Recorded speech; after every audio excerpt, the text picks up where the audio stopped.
और ये कुंदनपुर कोई दूसरा नहीं है भक्तों, जो कुदरकोट है यही पहले कुंदनपुर नाम से पुकारा जाता था।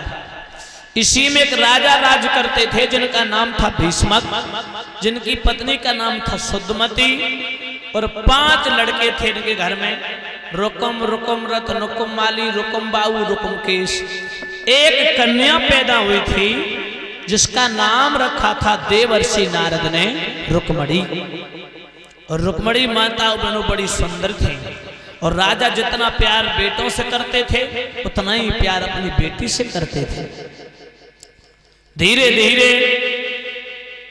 जब देवी रुक्मणी सियानी होने लगी, इधर देवर्षि नारद ने राजा को यह भी बताया था कि तुम्हारी कन्या कोई साधारण कन्या नहीं है, ये स्वयं देवी रूपी आपके घर में आदि भवानी प्रकट हुई हैं, स्वयं लक्ष्मी का अवतार है।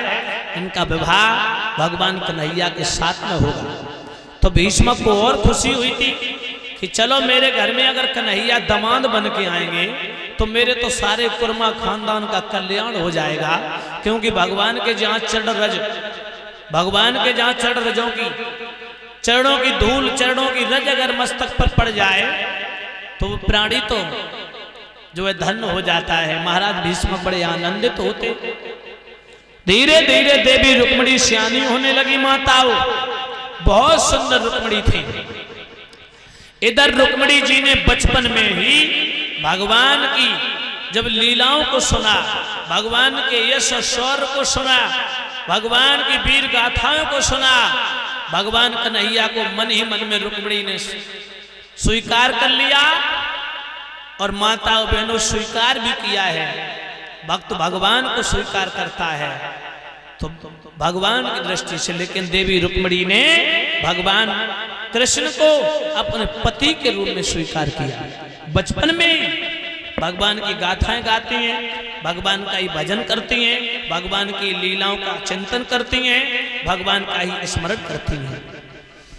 धीरे धीरे रुक्मणी जब सियानी होने लगी बहनाओं, तो रुक्मणी जी गुड्ढों और गुड़ियों का खेल खेला करती हैं, साथ की छोटी छोटी कन्याओं के साथ।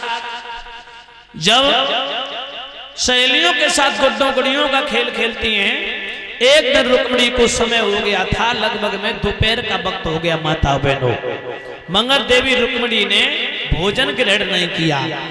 तो एक दिन रुक्मणी की मां ने रुक्मणी से कहा, बेटी रुक्मणी, रुक्मणी, रुक्मणी, हाँ माँ, आज दोपहर का वक्त हो गया है, तूने भोजन भी नहीं किया। माँ, हाँ, आज मैं अपनी गुड़िया की शादी गुड्डे के साथ में कर रही हूँ। अच्छा, तो हाँ। अपने गुड़िया की शादी गुड्डे के साथ कर रहे हैं? जी। माताओं बहनों, जैसी रुक्मणी की मां ने रुक्मणी की तरफ देखा, दिमाग में एक बात टच हो गई, दिमाग में झटका लगा, मन ही मन में विचार किया, आहा, हमारी भी बेटी विवाह के योग हो गई है, हमारी भी गुड़िया गुड्डा के योग हो गई है। आज ही हम महाराज को बुलाएंगे और उनसे अवश्य इस विषय पर बात करेंगे। कितनी सुंदर है, विवाह के योग हो गई है।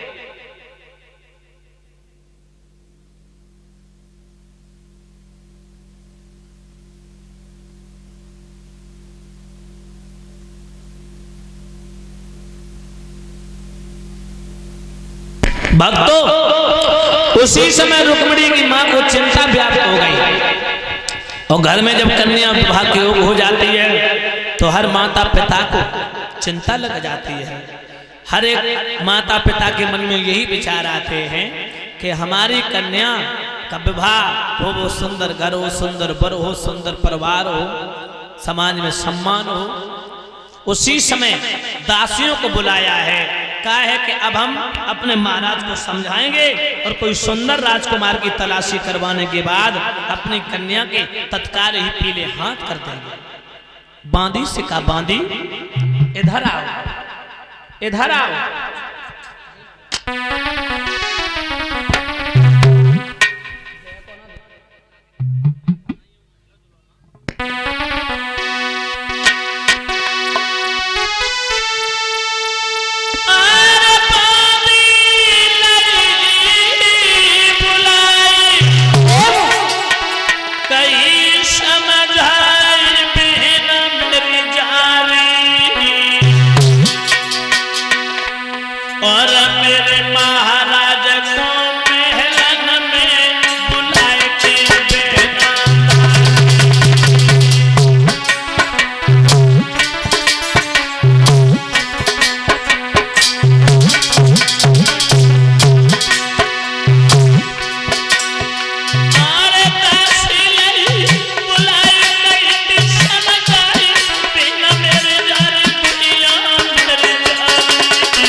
समय आदेश पाया है महारानी साहिबा का बांदी ने।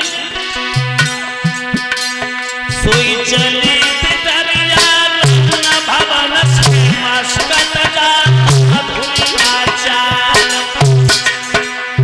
चटक चुनरिया लटक जा दिया तब आए सो जाए। जा गई बांदी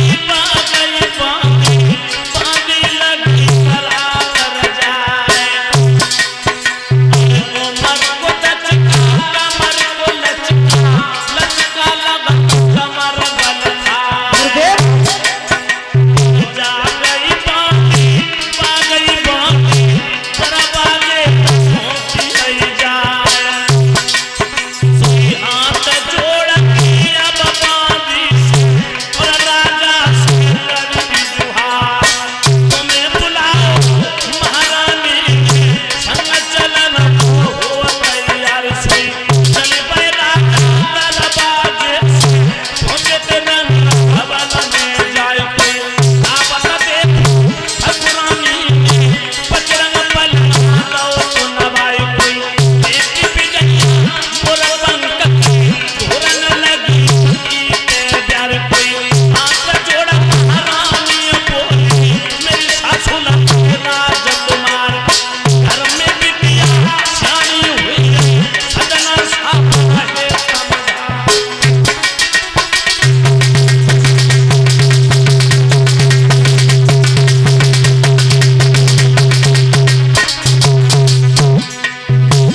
बांदी धीरे धीरे कह रही है संग चल दी जो महारानी। बांदी धीरे धीरे कह रही है।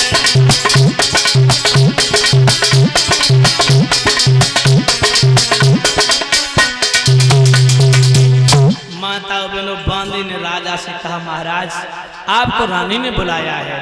तत्काल भीष्मक ने अपनी कचहरी को बर्खास्त किया और जाकर के महलों में अपनी रानी के पास पहुंचे।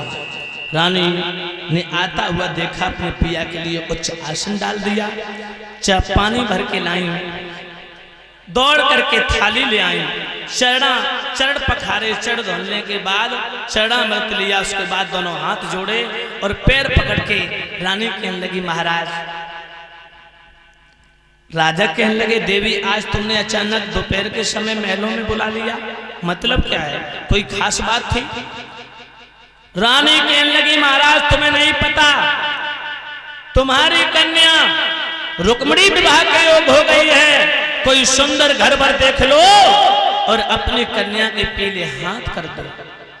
भीष्म कहने लगे ये तो मेरे दिमाग में ही नहीं था, और मैं तो सारे दिन दरबार में रहता हूँ, हारा थका करके शाम को लेट जाता हूँ।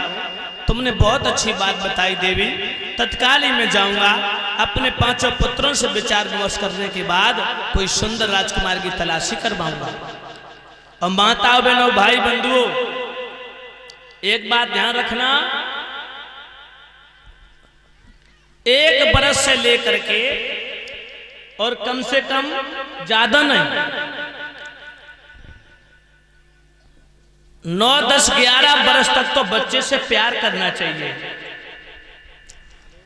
और उसके बाद उसे थोड़ा डांटना भी चाहिए।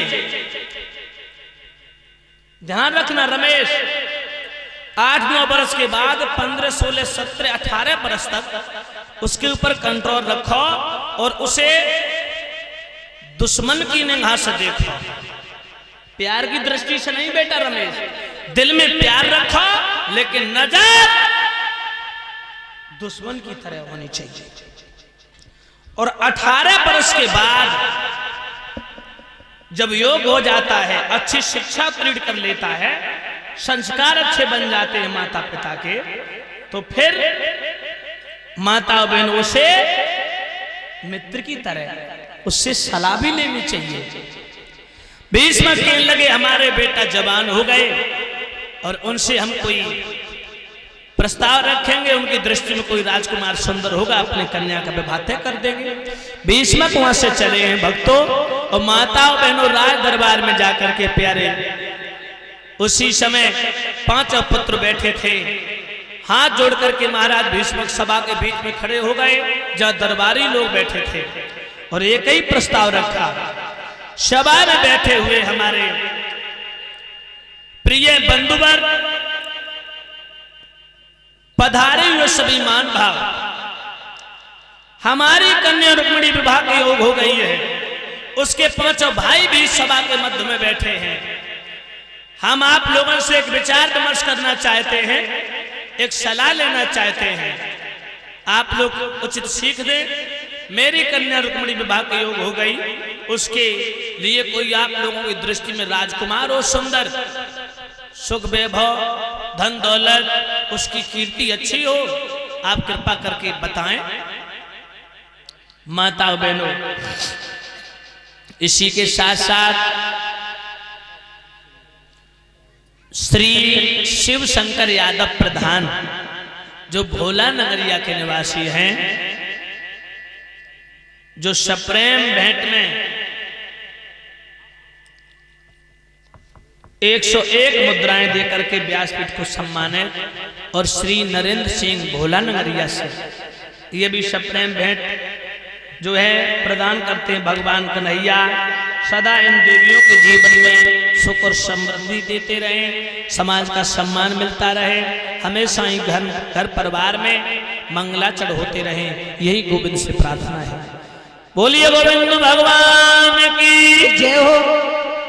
माता बहन उसी समय अपने पुत्र, जो सबसे छोटा बेटा था, रुकुमरथ से कहा, महाराज भीष्मक ने, बेटा रुकुमरथ, हाँ पिताजी, तुम्हारी बहन हमारी कन्या हाँ रुक्मिणी विवाह के योग हो गई है, और आज तुम्हारी माता ने हमसे इस विषय पर बात की। आप लोगों की दृष्टि में कोई सुंदर राजकुमार हो, कृपा करके आप बताएं। पिताजी हाँ, एक मेरे नजर में बहुत सुंदर लड़का है। क्या नाम है उस राजा का? उसका नाम है महाराज, जो मगध के रहने वाले जरासंध हैं, वो कैसे रहेंगे बहन रुक्मिणी के लिए?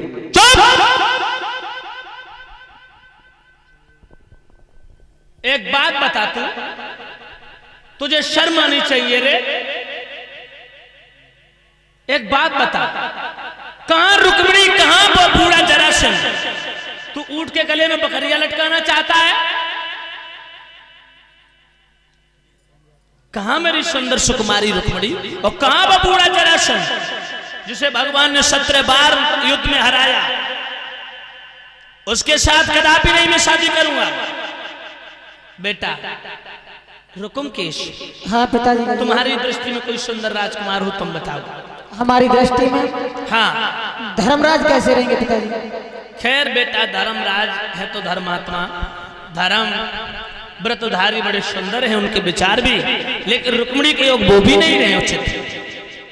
बेटा रुकुम बाहु, हाँ पिताजी, तुम्हारी दृष्टि में कोई सुंदर राजकुमार हो? मेरे भी नजर में एक बहुत सुंदर वर है। क्या नाम है? महाराज दुर्योधन कैसे रहेंगे? तू पागल हो गया रे? दुर्योधन अहंकारी, अभिमानी, घमंडी, उसने वे चचेरे भाइयों को हमेशा कपट की चाल से उन्हें परास्त करता रहा। दुर्योधन अहंकारी, घमंडी, अभिमानी है, पापी है, दुर्योधन भी उचित नहीं रहेगा। बेटा पिताजी, रुकुम माली, हाँ बोलो पापा जी। तू एक बात बता, तेरी दृष्टि में कोई सुंदर राजकुमार हो बेटा? हाँ पिताजी, पहले ताली बजवाओ आप। ताली बजा दो भक्तों, ताली बजा दो। द्वारकाधीश कन्हैया कैसे रहेंगे? बहुत सुंदर बेटा, तूने मेरे दिल की बात छीन ली मेरे लाल। तालियां बजा दो भक्तों। जैसे ही द्वारकाधीश भगवान याद दिन सरकार योगी राजकृष्ण का नाम लिया, सभा में तालियों की गूंज उठी, तालियां बजने लगी, और जब तालियों की गूंज उठी है, उसी समय रुकुम खड़ा हो गया।